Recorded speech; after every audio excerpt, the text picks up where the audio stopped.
Hi.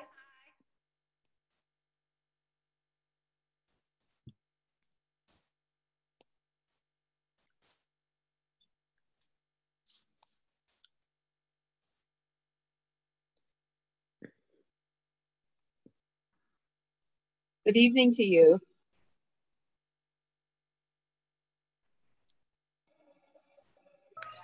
Hello, everyone. I just want to let you know that we are going to just enjoy this few minutes leading up to about 5:58 p.m. to asking everyone to do a wellness take 5 breathing exercise. So you should be able to see that on your screen,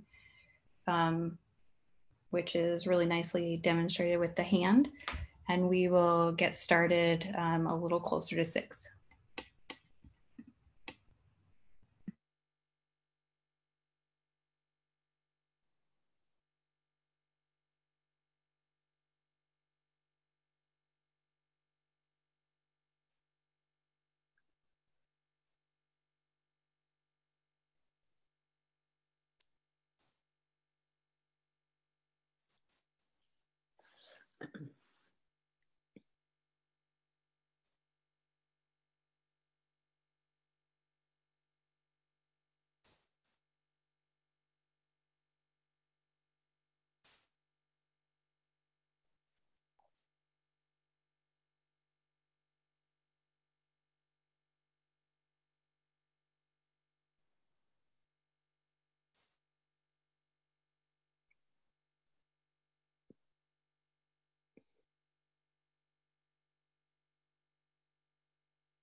For folks who joined in the past few minutes, we are going to get started with the main program in about 5 minutes.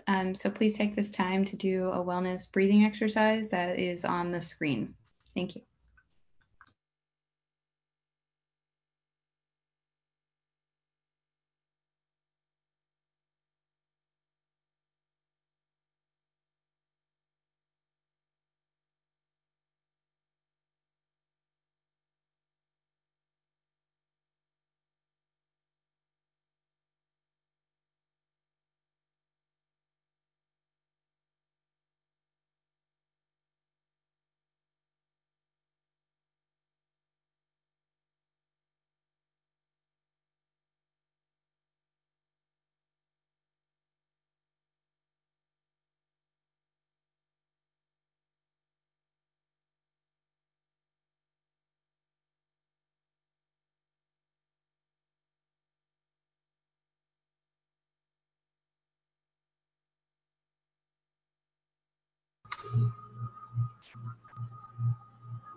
Hi, everyone. For those who joined recently, we are going to be starting in about 2 minutes, but until then, we invite you to do the breathing exercise that we have on the screen, and we'll get started in about 2 minutes.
Hi, everyone. My name is Nicole McCann, and I am with the ACLU of Maryland. Start my screen. I wanted to take a couple of minutes before the official program starts to let you know a couple of housekeeping options for the live stream and the Zoom. Everyone should be muted. If you are a participant, you will be muted during the presentation portion of this. We will have that muted throughout until when the breakout groups begin. If you are on Zoom, you'll be able to participate in the breakout groups, but if you are watching the live stream on social media, unfortunately, that is not going to be an option, but we will provide resources afterward. We're going to be recording the presentation and making it available afterward. So I am going to start recording now. Okay. And this will not be recorded during the breakout groups, and the discussion afterward will not be recorded, just the presentation portion. And we ask you to put your questions in the chat on Zoom or in the Facebook comments if you're watching on Facebook. If we can't get to your questions during the event, we'll try our very best to provide responses to your questions in follow-up materials that we send out. We hope to send out the resources to everyone who RSVP'd officially through the form within the next week. If you haven't officially RSVP'd, and if you're watching on social media and you would like to receive the follow-up materials, please fill out the RSVP form, which we will make available in the Zoom group chat, as well as in the Facebook comments. So please make sure to do that. We will have towards the end, as I mentioned, the breakout groups towards the end of this event. We will have a facilitator from one of our co-hosting organizations for the event, and there'll be small group discussions, and we really hope that everyone, as many people as possible, stick around for that portion, because as members of the school community, we really feel that you are the experts on actions you want to take, and we'd like to hear from you. So those are the few housekeeping items that we have. If you can't locate the chat button, on Zoom, there is a navigation bar that could either be at the top of your screen or the very bottom. And if it's not visible, in the options, there's a ... and the word more. And if you click on that, you should be able to see your chat option listed. But as of now, we're going to go ahead and get started. I'm going to turn it over to Frank Pantanella to start with our welcome. So this is our list of co-hosts, but we'll go into a little bit more of that in a moment. Good evening, everyone, and welcome to our town hall. And thanks to everyone for taking the time to be here with us tonight. My name is Frank Pantanella, and I'm an education advocate with the ACLU of Maryland. And before we get into the program, I want to acknowledge the recent atrocities that have been committed against Black people in our country and the pain that Black Baltimoreans are experiencing now. I want to emphasize the need for everyone to get behind city grassroots leaders who are pushing for police reform and community-based solutions to public safety in our city. We'll provide a link to Black-led grassroots groups taking action now and planning for the next legislative session in Annapolis in our follow-up email.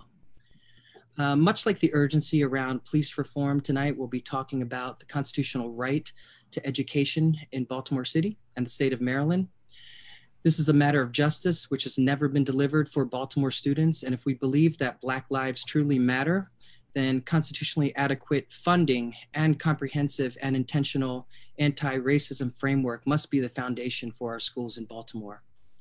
I want to recognize the 5 organizations that are co-sponsoring this event: the Baltimore Teachers Union, Baltimore Algebra Project, Arts Every Day, the NAACP Legal Defense Fund, and the ACLU of Maryland.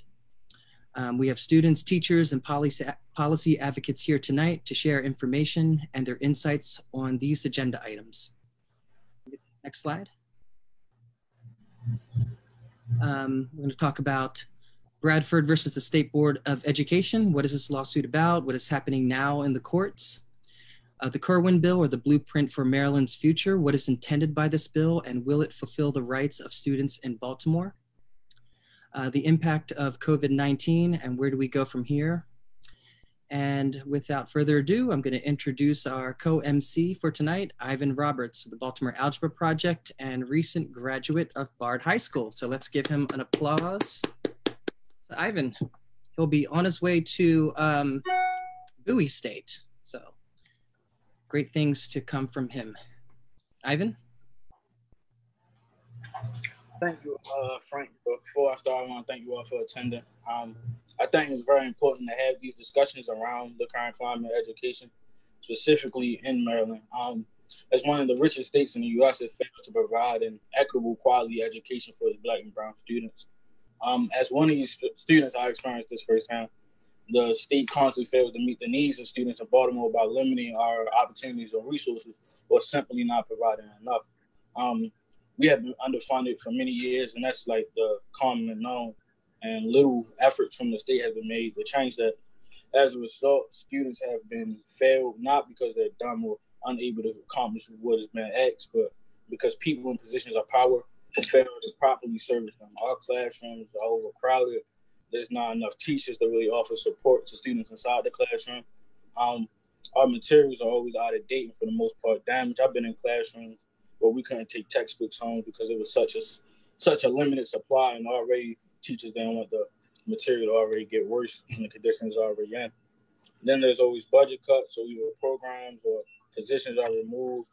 So like a tutoring program that was once in the school could be gone the very next year.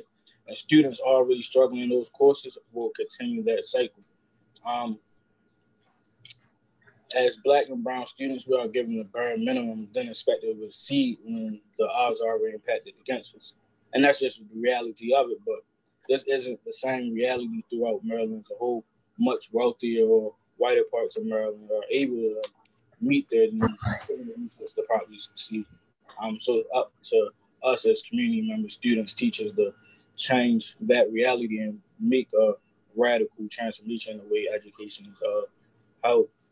But now, moving forward to the next part of the agenda, the Bradford versus Maryland State Board of Education, I'd like to introduce Osmel Qureshi, staff attorney with NAACP Legal Defense Fund and lead attorney on the Bradford versus Maryland State Board of Education. Thanks, Ivan. Appreciate that. But how you doing, Arjun? I'm doing all right. You know, I think like a lot of us, you know, we're all balancing a lot of things at once. You know, I've got a 7-year-old, so I'm playing lawyer, professor, and teacher all at once. And I know a lot of y'all are doing the same things. And so, you know, given all that, really appreciate all y'all making the time to come out today, given all the things that are on each of your plates right now. Thank you. When we start off, I like to ask, can you tell us what is the Bradford case and when was it filed?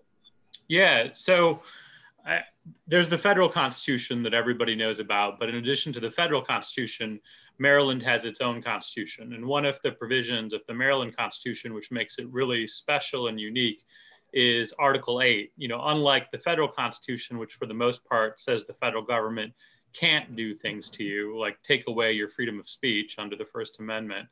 The Maryland Constitution not only protects against things being taken from you, but also gives you rights to certain things, what are called positive rights. And one of those things is the right to an education. So Article 8 of the Maryland Constitution guarantees every student in the state of Maryland, no matter their race, no matter where they live, an education that has 3 components: a free education, a thorough education, and an efficient education. And the ACLU of Maryland in 1994, along with other organizations, brought a lawsuit saying that the school system in Baltimore City wasn't providing students that thorough and efficient education. It wasn't adequate by the state's own standards. And under the state constitution, it is the state's responsibility to give each school district, including the school district in Baltimore, enough funding to provide that adequate education. So we filed that case in 1994. The court held in 1996 that students in Baltimore were not receiving that thorough and efficient education. And then towards the end of 1996, we were able to receive a settlement, which the court approved, by which the parties agreed to institute certain standards for the quality of education that students in Baltimore City received, as well as gave an influx of funding right away into the city school system. Okay. Were there any changes in education after the rule? Did the state meet its constitutional obligation? Yeah, I think that's one of the really tough things about this case, is that this was a case filed in 1994, but we've been fighting over getting the students the education in Baltimore City that they deserve for a long time, you know, since 1994. We got that settlement in 1996. The state didn't make the changes that they were supposed to.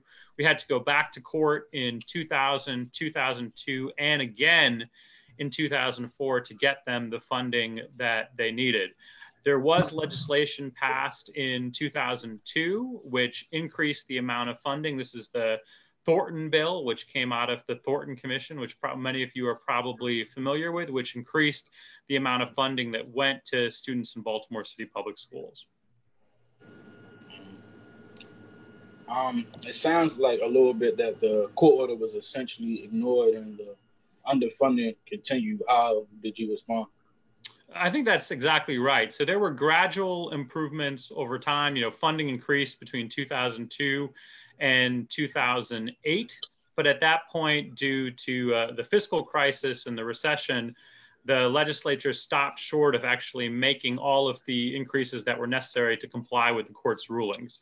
And essentially, you know, since 2008 and, you know, when we went back to court in 2009, again, we've been fighting to get the state to meet its obligations under this ruling all the way back from 1996. What is the current status of the lawsuit?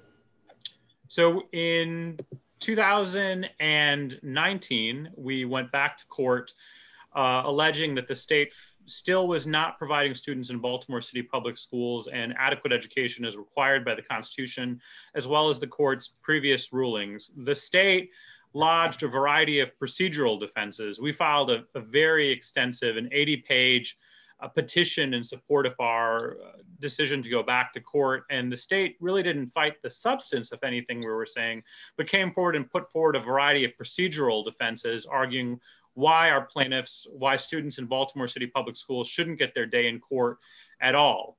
We had that motion argued in December, and thankfully in January, the court agreed with us that students deserve their day in court, and we're moving forward with the lawsuit. Now we're in the part of the lawsuit that's called discovery. That's essentially the part where we get information from the other side proving our allegations that students in Baltimore City public schools are not being provided an adequate education.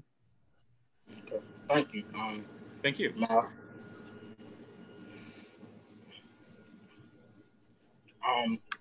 We're moving on to the next section, which is the Bradford and Kirwan section.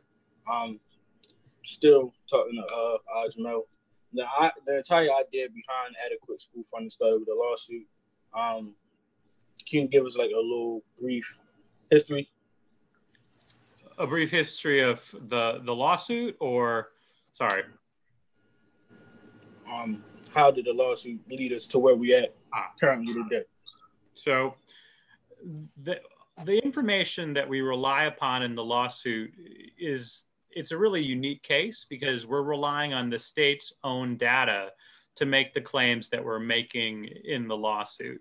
The state itself, as well as Baltimore City Public Schools, have done a number of studies with regards to what the needs of the school system are. There was a study done in 2012, a state study of school facilities in Baltimore. I see you guys have the slide before you, which is going to be helpful to the point that I'm trying to make. That study in 2012 found that 85% of buildings in Baltimore City public schools were in poor or very poor condition. So, I mean, that's essentially meaning that more than 8 out of 10 buildings that students attend in Baltimore City public schools are in poor or very poor conditions, according to the state's own data.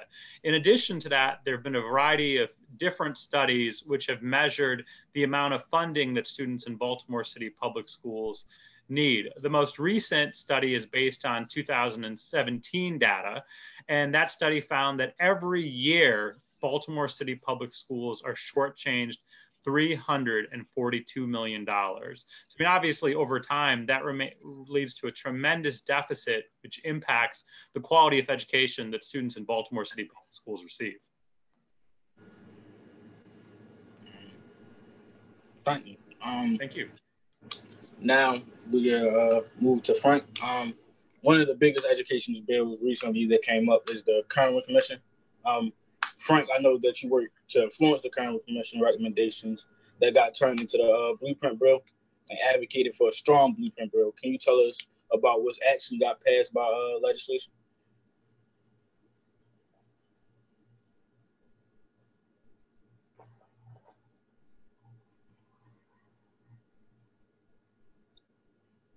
Sorry, I was on mute. We're not going to spend a lot of time on the bill because there's a detailed summary provided by Strong Schools Maryland. And they do a real good job of laying it out. We'll send that information to you in a follow-up email. We're going to spend more time on our analysis and concerns and different perspectives with our partners. But just to go over some of the major things in the bill, you can see on the slide, there's early learning and intervention, universal pre-K for 4-year-olds, also 3-year-olds from low-income families. It also allows families that don't meet that income requirement to pay for this service on a sliding scale. There's expansion of early learning programs such as student centers and Maryland's infants and toddlers programs to provide services to families for newborns through 5 years old. There's college and career readiness. There are new standards that will be developed for CCR. The bill sets goals for meeting the standards by 10th grade, and there's a monitoring system which will be established and additional support starting in 9th grade to ensure that students are on track. There's an expansion in career and technology program, with credentialing that aligns with modern day industries. It's an expansion of advanced courses, dual college enrollment opportunities for high school students who have met the standards. There are more resources for under-resourced students, additional funding for tutoring, extended day programs such as after school and summer school, trauma-informed and mental health services, funding for site-based healthcare centers. There's a new funding which we argued hard for schools with concentrated poverty, schools with 55% or greater poverty will establish community schools programs in these schools, coordination of wraparound services, and there's a lot in there for teachers, setting base salary at $60,000 and increasing or opportunities for teachers to earn more and move up in level according to a new career ladder. Next slide, please. So here's the blueprint funding formula. Here's the design of the core parts of the formula. Not much has changed in terms of the design from the existing formula we have now. The foundation is the standard per pupil that every child gets. This increases from where it is now at $7,331 per student to just over $12,000 per student after the phase-in, which mostly happens incrementally over 10 years. The weighted categories are the other categories that you see on your screen that are in different colors. Those weights are multipliers against the foundation, which provides more funding for students who are from low-income families, English language learners, and special education students. I'm not sure if you can see, but when you compare, it shows a comparison to the previous formula. You can see decreases in the weights for low-income and English language learners, increases over time, even though the foundation per pupil is increasing. There's a weight for special education, which doubles over the 10-year period. And there's a new category for schools that have concentration of poverty. So again, this is schools for 55% or over with poverty. And there's additional fundings for community schools, also a per pupil allocation for purchasing additional, say, wraparound services, other services that are needed. So this is how all the money is directed to the 24 districts. The formula increases with inflation. So the cost of doing business goes up every year. Teachers' salaries, healthcare premiums, materials, keeping the lights on, all of that goes up. So that index multiplies against the per pupil so that there's an increase in funding so schools can keep up. The total formula also requires both contributions from the state and local governments to fund the formula completely. And the formula is also wealth equalized, which means that the lower the wealth of the district, the more it will get from the state. And the opposite is true. So the wealthier districts, the less money it will receive from the state, with the local government required to fill in larger amounts. The original bill was hugely inequitable in terms of wealth equalization. So we made a lot of noise. It had Baltimore City, a low wealth district, having required to spend a higher per pupil than Baltimore County, which is really disequalizing. So we pushed an amendment that fixed the problem. It gives more state funding to low wealth districts that have excessive local requirements for funding.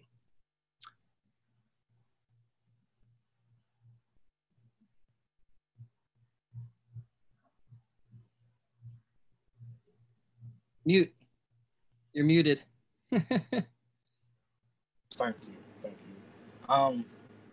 But I was asking, my next question is, given everything that you have said and the analysis that you have gave, what improvements can be made or need to be made to the bill? So there are a few, but I'm going to focus on one.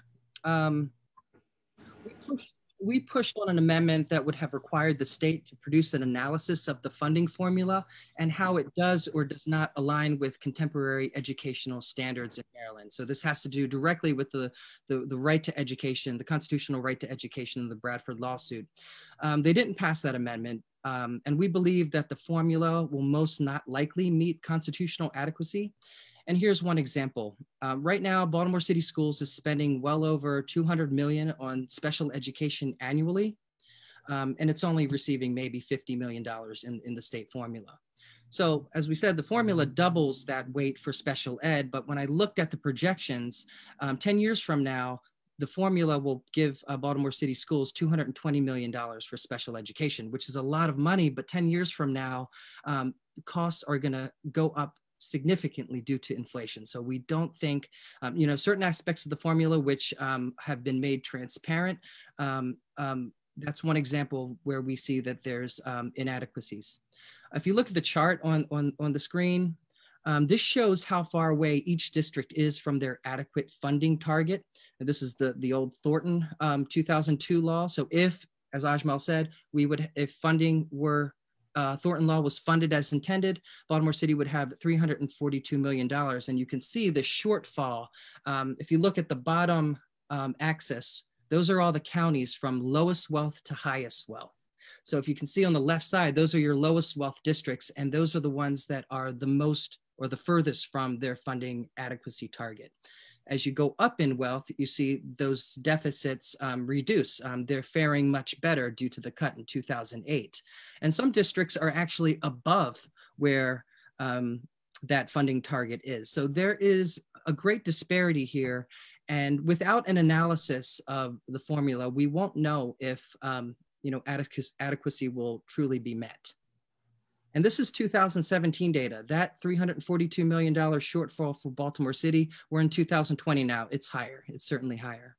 So, we definitely need to, we need to override Governor Hogan's veto of the blueprint bill and the tax bills that go along with it. But there's an opportunity also to look at that law again, for legislators to look at that law again, and make sure that those districts that are standing in the deepest holes are treated equitably. We need to front load the bill better for those districts. And now I think we have another example of adequacy standards, and this is on fine arts education. And I'll introduce Julia for this part.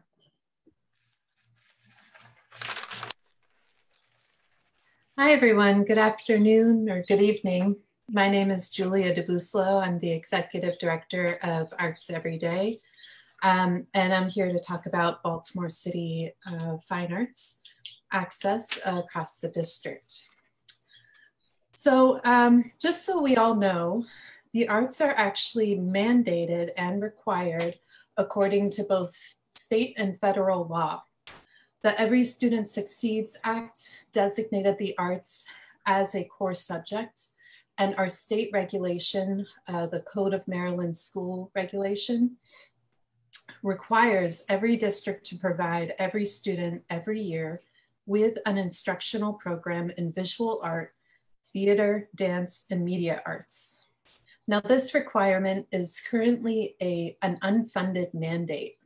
Our state advocacy group, Arts Education in Maryland Schools, worked very hard to try to get the arts a funded mandate within the Kirwan bill, but so far we have been unsuccessful. This is a huge missed opportunity because we truly believe that an adequate education must include the arts, not just because it is good for students and it's good for education, but because our state and federal law require it. Nationally, we know that there is a huge disparity in arts access where students of color have less than half of the access to the arts as their white peers.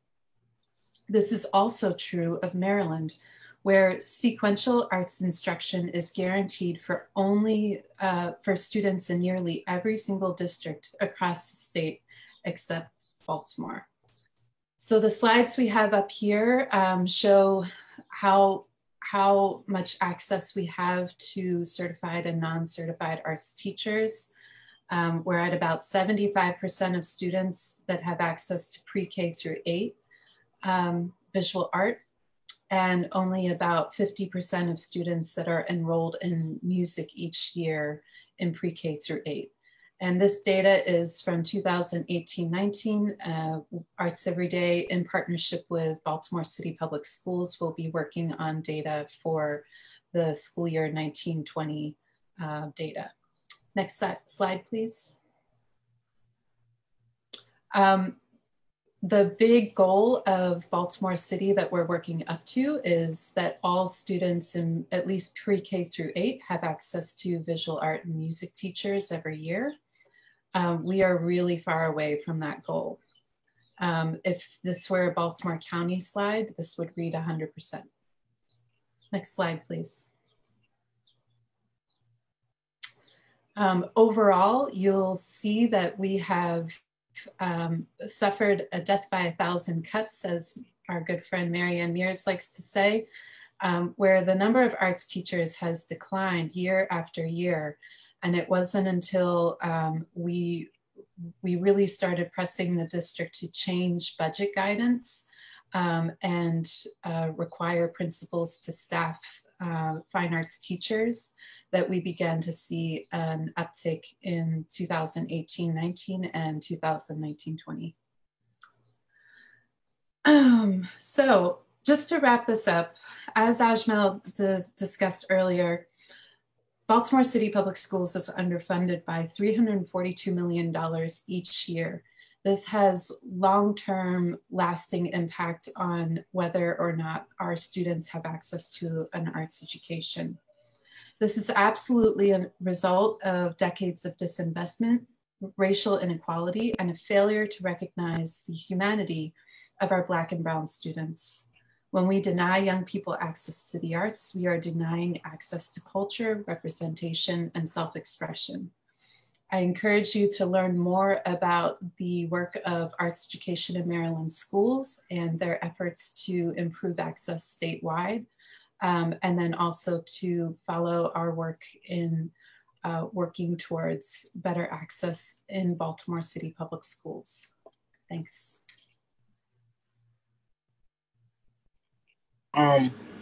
Thank you, Julie. Now I'd like to call on Corey and Damante from BTU. The words racial equity are thrown around a lot these days. Do you believe the blueprint for MD's Maryland's future adequately address racial equity in your eyes? Hello, everyone. Thanks, Ivan. So I'm Corey Gaber. I am a middle school English teacher in Baltimore City Schools, and I'm doing work with Baltimore Teachers Union this year. So to answer your question very quickly, no. When we use those terms racial equity, they're thrown around a lot by a lot of different people these days. And to me, when I hear racial equity, I think of justice. I think of not just setting the standard for what students should have moving forward, but also righting the wrongs of the past. And this legislation does not specifically address those concerns if your goal is justice. You know, if you want to think back about the history of education, not just since the Bradford lawsuit, but inadequate education for poor people and Black people is a practice that goes back to the founding of our country. African Americans were forbidden in education during the period of enslavement. After emancipation, freedmen schools existed, but their purpose was the maintenance of a servant class. And then during our long period of legal apartheid, African Americans attended schools whose only materials were the old cast-offs from the white schools. And in areas in need of farm labor, the typical school year was only 4 months long.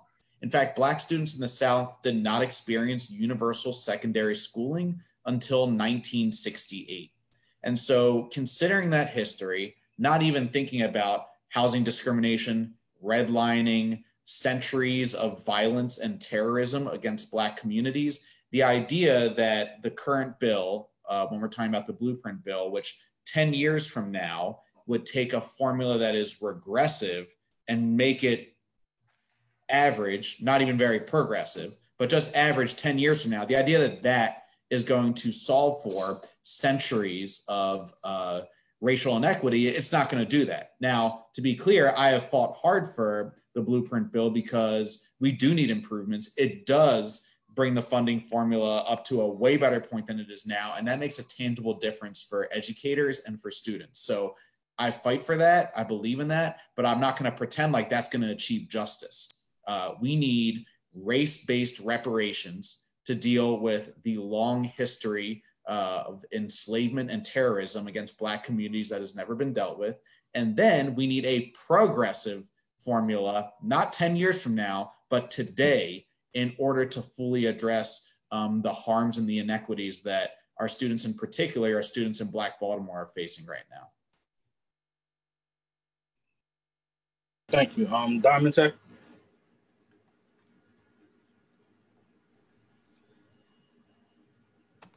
Damante, you're muted. Sorry. My name's Damante Brown. I'm the president of the Baltimore Teachers Union. And I just want to add how the devaluation of the Black body plays into the Kirwan policy, and how without us addressing that, we won't be able to make certain that the students of Baltimore City Public Schools have what they deserve. And so the first initial step is for more money to be available to our school district. However, I don't think that's enough because of the devaluation of the Black body.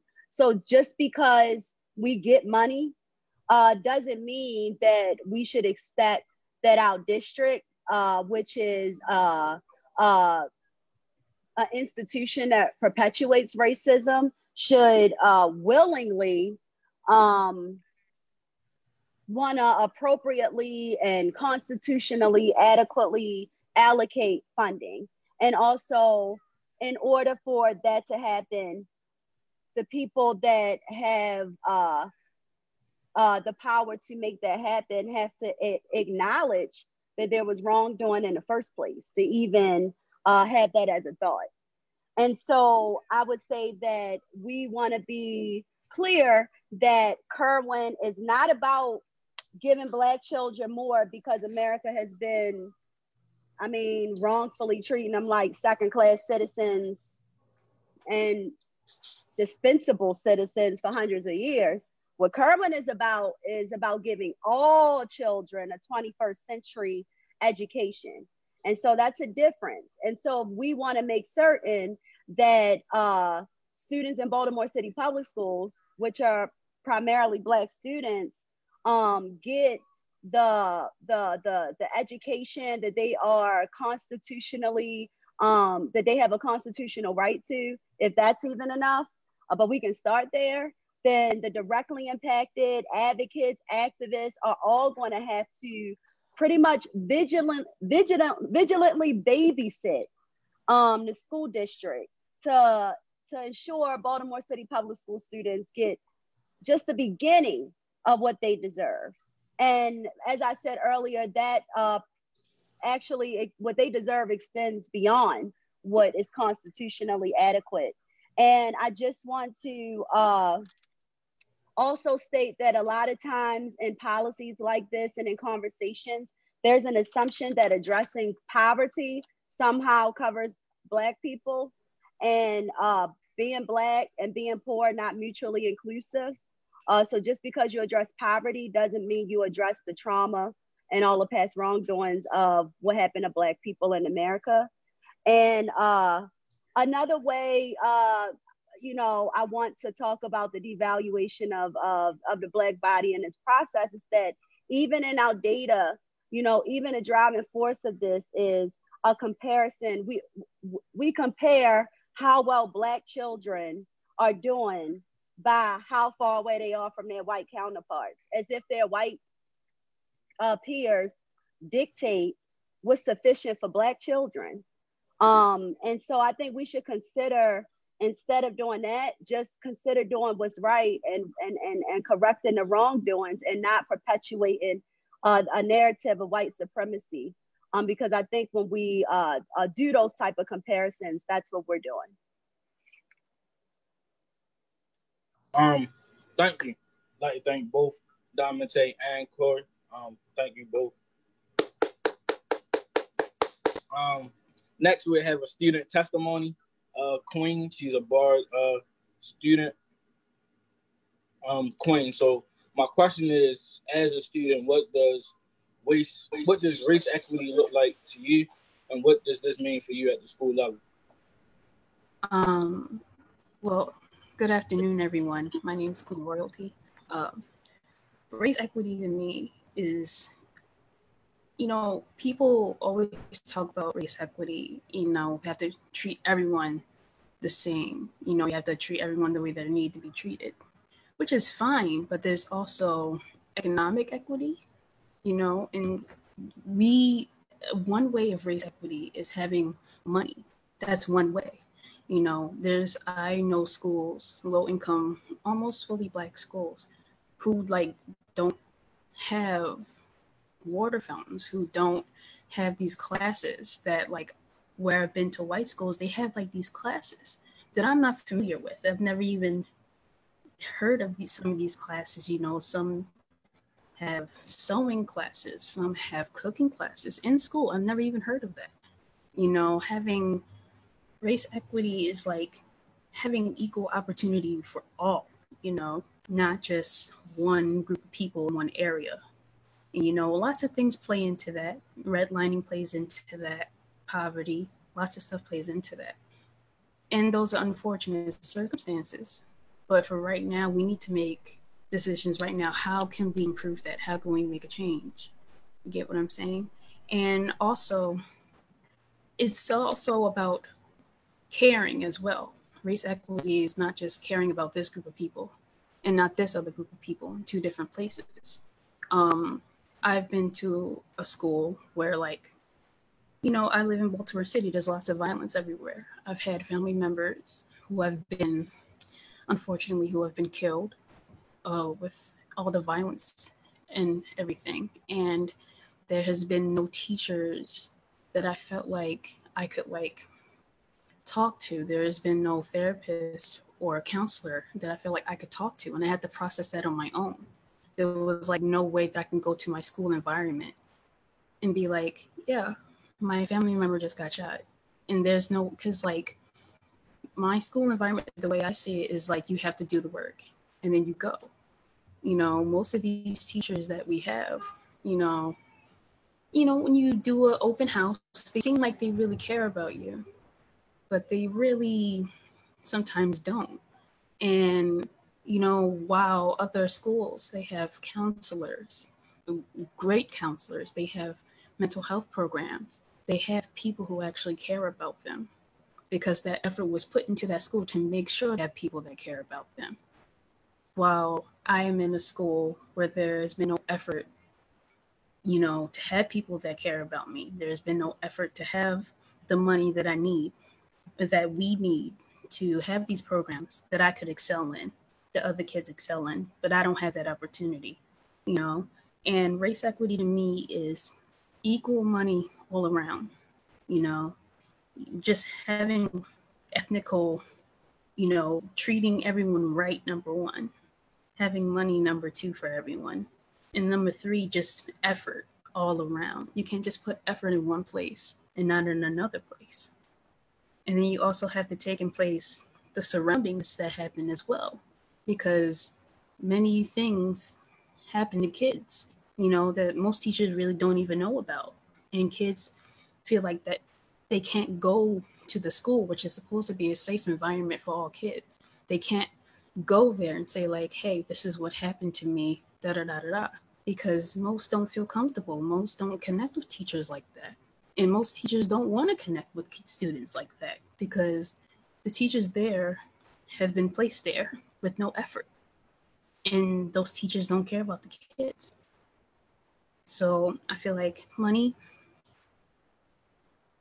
morals, and just effort all around is race equity to me. Thank you, Queen. Thank you for such powerful and strong words. Thank you once again. You're welcome.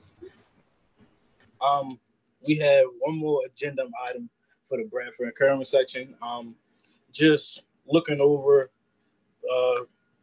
Hogan's veto. After Hogan's veto, what is the next steps for the 2021 legislative session?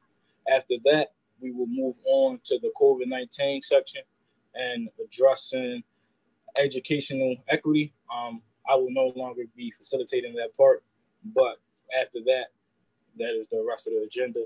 So we ready to just keep it pushing. Now, Governor Hogan's veto. After Hogan's veto, what is the next steps for the 2021 legislative session? Oh, we need to be working right now and reaching out to our legislators to get an override of the veto. And it's going to be a harder and heavier lift than before because the impact of COVID-19 is having a tremendous impact on state revenues. So it took a lot to get certain legislators to vote for the bill, and now the revenues are down. So it's going to be hard to get those votes. You need a 3/5 vote in the legislature to get the bill overridden. And then there's the revenue enhancements bills. And these are bills that passed the House and Senate, but that were also vetoed. This is digital advertising, tobacco, vaping products, digital goods tax. All this adds up to maybe about 500 million, which pays for the first 5 years of the blueprint bill. So getting an override on those tax bills is going to be difficult. So it's really important for people to be active. And like Corey said, we're not just trying to pass this bill, we're going for justice. We want to see amendments in light of COVID-19 and reduced revenues. Any limited amount of money that is available for education, that needs to be rethought. You know, this can't be an all lives matter bill. It needs to be directed to those districts that are standing in the deepest holes and that have the most need for these resources. So, you know, we're willing to work with anyone that is aligned with that.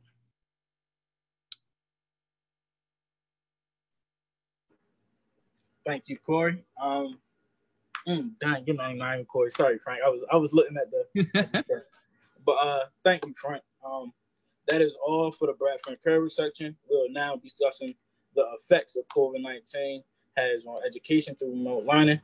I will no longer be facilitating this part, and I will pass it on to Christina Duncan to facilitate. Thank you all. Thank you, Ivan. So I want to transition to thinking about the ways that COVID-19 has really deepened and exacerbated the inequity that our students, teachers, and families face every day. And in a lot of ways, COVID-19 has really exposed a lot of the weaknesses of our system in ways that I think are definitely uncomfortable for a lot of people, not the least of which are our students. So in this conversation, I'm going to be asking a couple questions of both Ivan and Diamante about the impact of COVID-19 on the school system. So first, I want to just bring back for some congratulations, the fact that Ivan recently graduated from Baltimore City Public Schools. So let's give him a little bit of appreciation for that. And his graduation is actually something that I want to make the focus of my first question. So Ivan, this probably was not the senior spring that you expected and probably not the senior spring that you wanted. Can you tell us what it's been like to finish your 13 or 14 years of public school, depending, I guess, if you went to pre-K, via distance learning? What's it been like to have this spring be your senior spring? Originally, I ain't gonna lie, I felt originally with the whole distance learning, had a computer, had things set up. Me personally, I felt like it was one of the times I completed the most work, only because I was able to do it at my own pace, my own time, but I was also teaching myself.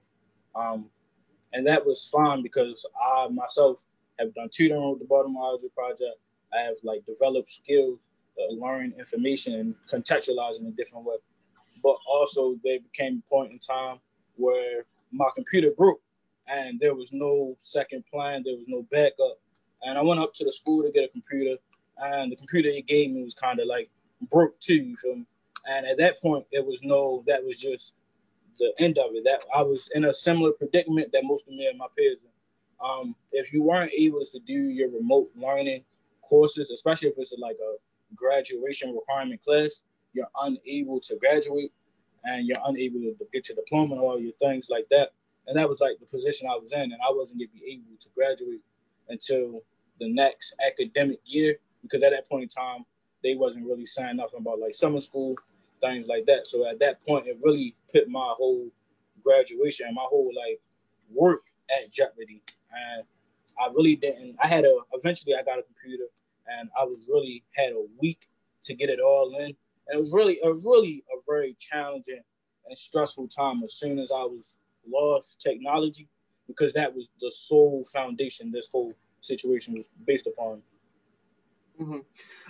So were there members of your class who were unable to graduate because distance learning impacted their core required classes?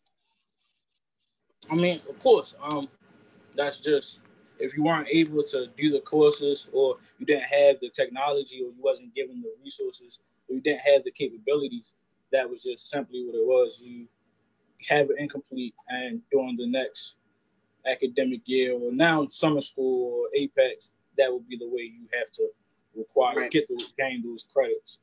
Okay. So I think that when you mentioned summer school and when you mentioned Apex, for those who don't know, Apex is a computer software that contains credit classes for basically all of the core required classes, your chemistry, your world history. It's a credit recovery program that is entirely online. And when you talk about summer school, when you talk about Apex, all of these recovery options, credit recovery options, make me think a lot about bringing students back to school after a prolonged absence. And one thing that's on my mind and my heart is that in the last 24 hours, I talked to 2 students who are now working at Amazon.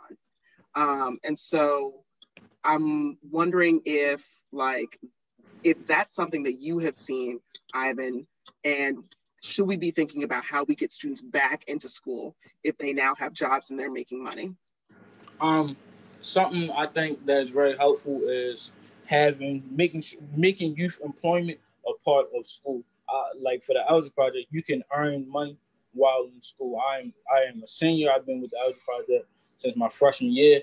Throughout my entire time there, I was given an opportunity for youth employment doing curriculum based on skill-based learning while in school. So you can do tutoring around you're in school and get paid for it. You can do organizing in your communities and in your schools and still get paid for it. Making sure those opportunities and access is available to students. So that way it's not just like, all right, well, I'm leaving school now because I work at Amazon, you feel me? I gotta be at Amazon by 5 o'clock, I get out of school at 3, so I'm leaving school early, you feel me? But making those opportunities and resources available to students inside the school building is really a great tool. And also, most people now have jobs because they have to support their family. That's an investment not only for themselves, but for their larger family and community. Right. So President Brown, I'd like to turn to you a little bit. I think that one of the things that I've heard tonight that stays with me are Queen's comments about how all of this underfunding, all of this scarcity, all of this austerity, all of this Segronomics has the emotional impact of a student or a child being in an environment where they just feel like nobody cares about them. I'd like for you, as the president of the Teachers Union, to tell us a little bit about how that hit you and what you see that that affirms or maybe adds context to what Queen is talking about. Mute.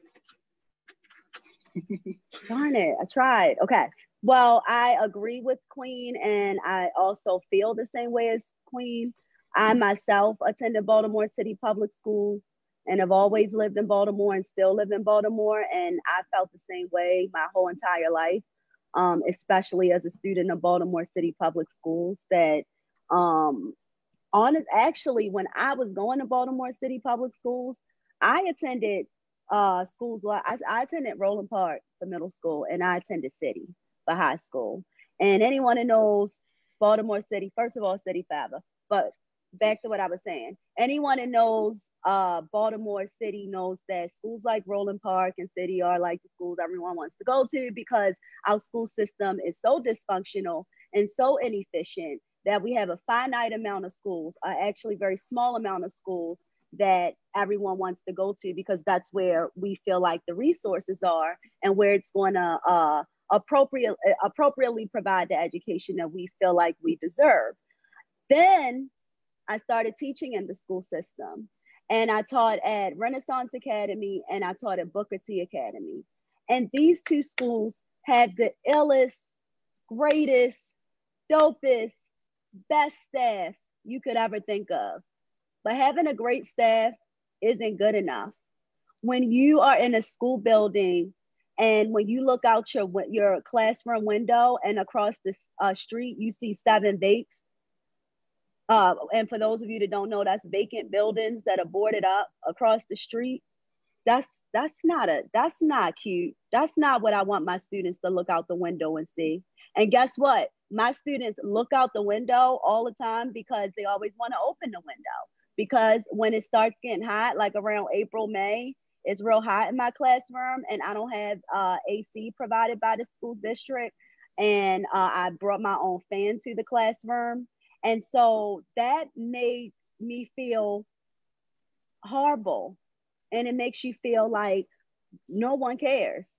Why does anyone think that that's okay, that that's sufficient for children to have to look at that type of environment and be in that type of environment?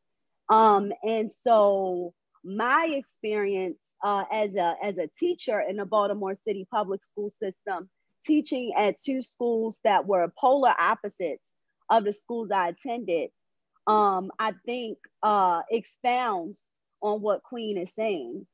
And I think that once again, if we do what's right and we focus on how do we correct the wrongdoings of the past and not just how do we make things adequate, we won't make mistakes like, well, just because we have a certain amount of schools that people consider great, we're doing something good. That's not enough.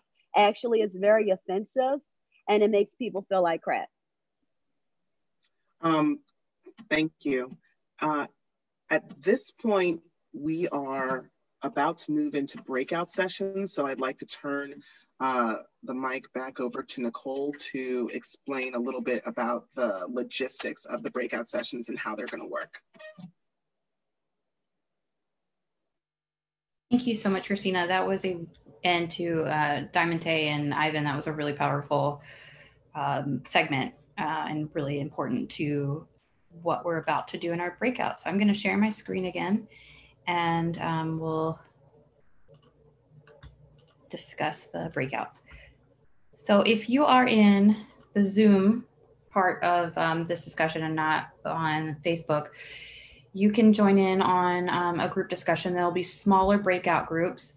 We're going to have one facilitator from our co-host organizations. So everyone that you've seen present today, one of each of those people will be in the breakout group. There's questions on the bottom of this screen that you'll be talking about together.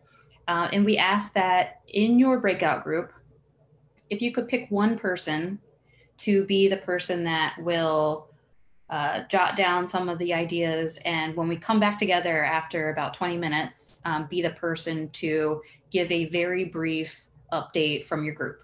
So very short, there will be about 11 groups. So if we could just take a minute or less just to report back, and we'll aggregate all of the great ideas that you all come up with and provide them again with the resources that we send afterward. But the questions that you'll see at the bottom will also be available. I believe Sergio, my colleague Sergio, is making them visible for each of the breakout groups as well. The first question is, what is a local or state level goal that you would like to achieve based on everything that we've talked about, that you've heard on this presentation? The second question is, what is an action that we could take collectively to achieve that goal? And the third question is, what is one thing that you will commit to do? We have a lot of great ideas, but we really need to commit to something that we can do. And this is a great opportunity to plug into this work. So be thinking about all 3 of these when you're in your group. And I believe Sergio has set up everyone who is currently on to be put in a group. So we will have about 15 minutes in the breakout groups, and we'll join back together at 7:15. So we have about almost 20 minutes.